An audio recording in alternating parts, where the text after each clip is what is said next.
ইরানের হামলায় জর্ডানে নিজেদের ২ সেনা নিহত ও ১ সেনা নিখোঁজের পর এবার মধ্যপ্রাচ্যের আরেক দেশে প্রাণ হারিয়েছেন আরও এক মার্কিন সেনা।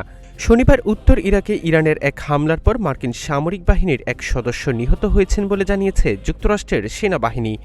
এই ঘটনায় আরও এক সেনা সদস্য আহত হয়েছেন বলে জানা যায়।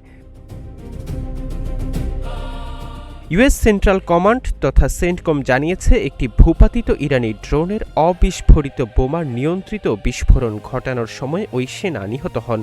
এই ঘটনায় দ্বিতীয় আরেকজন সামরিক সদস্য আহত হয়েছেন।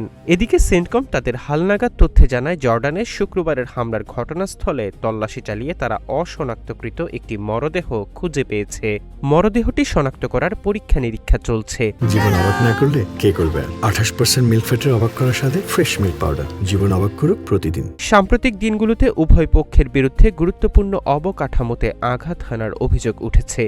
এদিকে ১ মাসেরও কম সময়ের মধ্যে একটি প্রাথমিক যুদ্ধবিরতি ভেস্তে যাওয়ার পর ওয়াশিংটন ইরানি বন্দরগুলোর উপর পুনরায় অবরোধ আরোপ করেছে। অন্যদিকে তেহরান হরমুজ প্রণালী বন্ধ ঘোষণা করে ওই অঞ্চলে মার্কিন মিত্রদের নিশানা করছে।